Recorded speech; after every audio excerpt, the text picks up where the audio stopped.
നമസ്കാരം. കഷ്ടകാലം എപ്പോഴാണ് ഒരു മനുഷ്യനെ പിടികൂടുന്നത് എന്നുള്ള കാര്യം ആർക്കും പ്രവചിക്കാൻ കഴിയുകയില്ല.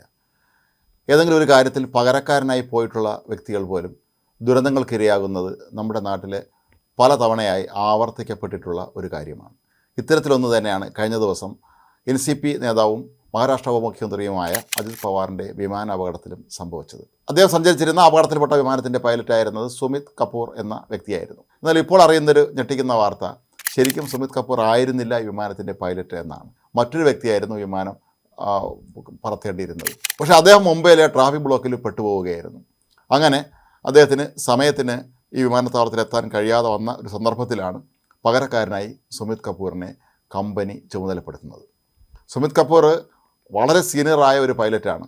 അദ്ദേഹത്തിന് 16,000 മണിക്കൂർ വിമാനം പറത്തിയുള്ള മുൻപരിചയമുള്ള ആളാണ്. അതിവിദഗ്ധനായ ഒരു പൈലറ്റാണ്. സഹാറ എയർലൈൻസിൽ ഉൾപ്പെടെ ജെറ്റ് എയർവേസ് ഉൾപ്പെടെയുള്ള പ്രമുഖമായ വിമാന കമ്പനികളിലൊക്കെ തന്നെ നേരത്തെ ജോലി നോക്കിയിട്ടുള്ള വ്യക്തി കൂടിയാണ് സുമിത് കപൂർ. അദ്ദേഹത്തിൻ്റെ മകനും മരുമകനും എല്ലാം തന്നെ പൈലറ്റുമാരാണ്. ഹോങ്കോങ്ങിൽ ഒരു നീണ്ട യാത്ര കഴിഞ്ഞ് മടങ്ങിയെത്തിയതിന് തൊട്ട് പിന്നാലെയാണ് അത്യാവശ്യ സാഹചര്യം പരിഗണിച്ച് അദ്ദേഹത്തെ വിമാനം പറത്തുന്നതിനായി കമ്പനി വിളിക്കുന്നത്. അങ്ങനെയാണ് സുമിത് കപൂർ അവിടെ എത്തി ആ ദൗത്യം ഏറ്റെടുക്കുന്നത്. വിമാനാപകടത്തിന് പിന്നാലെ വന്ന പല റിപ്പോർട്ടുകളിലും പൈലറ്റിൻ്റെ പരിചയക്കുറവാണ് അപകടത്തിനിടയാക്കിയത് എന്ന് ചൂണ്ടിക്കാട്ടപ്പെട്ടിട്ടുണ്ട് എങ്കിൽ പോലും അതിന് സാധ്യത കുറവാണ് എന്നാണ് അദ്ദേഹത്തെ അറിയാവുന്നുള്ള എല്ലാവരും തന്നെ പറയുന്നത്.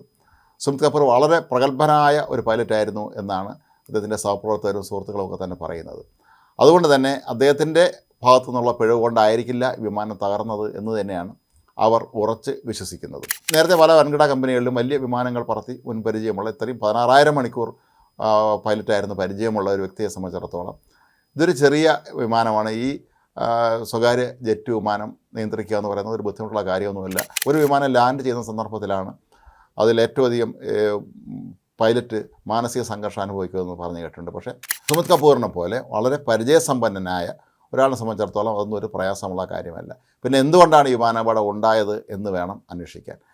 യഥാർത്ഥത്തിൽ ഈ വിമാനം ആദ്യം നിയന്ത്രിക്കേണ്ടിരുന്ന പൈലറ്റ് ആരാണെന്നുള്ള സംബന്ധിച്ച വസ്തുത ഇനിയും ആ വിമാന കമ്പനി പുറത്തു വിട്ടിട്ടില്ല. ഏതായാലും വിധി വല്ലാത്ത ഒരു കെണിയാണ് സുമിത് കപൂറിന് വേണ്ടി ഒരുക്കിയത്.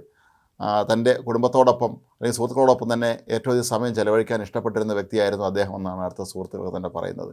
അദ്ദേഹത്തിൻ്റെ മറ്റൊരു സഹപ്രവർത്തകൻ പറയുന്നത് കഴിഞ്ഞ ദിവസം അദ്ദേഹം തൻ്റെ ഫോണിൽ വിളിച്ച് ദീർഘനേരം സംസാരിച്ചിരുന്നു. തൻ്റെ ആരോഗ്യം സംരക്ഷിക്കുന്ന കാര്യത്തിനെക്കുറിച്ചായിരുന്നു അദ്ദേഹം കൂടുതലായി തന്നെ ഉപദേശിച്ചത് എന്നാണ് അദ്ദേഹത്തിൻ്റെ സഹപ്രവർത്തകൻ പറയുന്നത്. മറ്റുള്ളവർക്ക് നന്മ വരുന്ന കാര്യങ്ങളൊക്കെ തന്നെ അദ്ദേഹം അതീവ തൽപരനായിരുന്നുവെന്നും എല്ലാവരോടും വളരെ സ്നേഹത്തോടെയും വിനയത്തോടെയും മാത്രം പെരുമാറുന്ന ഒരു വ്യക്തിയായിരുന്നു സുമിത് കപൂർ എന്നുമാണ് എല്ലാവരും തന്നെ പറയുന്നത്. പക്ഷേ വിധി അദ്ദേഹത്തിന് വേണ്ടി ബാക്കി വെച്ചത് ഇത്തരത്തിലുള്ള ഒരു വിമാന ദുരന്തമായിരുന്നു. ജീവിത സായാഹ്നത്തിൽ ഇപ്പോഴും തിരക്കിൽ ജീവിച്ചിരുന്ന അദ്ദേഹത്തെ സംബന്ധിച്ചിടത്തോളം ഒരു സഹപ്രവർത്തനം എത്താൻ കഴിഞ്ഞില്ല എന്ന് ഒരവസ്ഥ വന്നപ്പോൾ പെട്ടെന്ന് തന്നെ അദ്ദേഹം ഓടിയെത്തി ആ വിമാനത്തിൻ്റെ നിയന്ത്രണം ഏറ്റെടുക്കുകയായിരുന്നു. അജിത് പവാറിനെ പോലെയുള്ള ഒരു VVIPയും കൊണ്ട് യാത്ര ചെയ്യുക എന്ന് പറയുന്നത് വളരെ പ്രധാനപ്പെട്ട കാര്യമാണ് എല്ലാ വിമാന കമ്പനികളെ സംബന്ധിച്ച്. അതുകൊണ്ട് തന്നെ അവർ വളരെ മിടുക്കന്മാരായ പൈലറ്റുമാരെ മാത്രമേ ഇതിന് നിയോഗിക്കാറുള്ളൂ. പക്ഷേ ഇവിടെ സംഭവിച്ചത് ഒരിക്കലും പ്രതീക്ഷിക്കാത്ത ഒന്നാണ് എന്ന് തന്നെ പറയേണ്ടി വരും.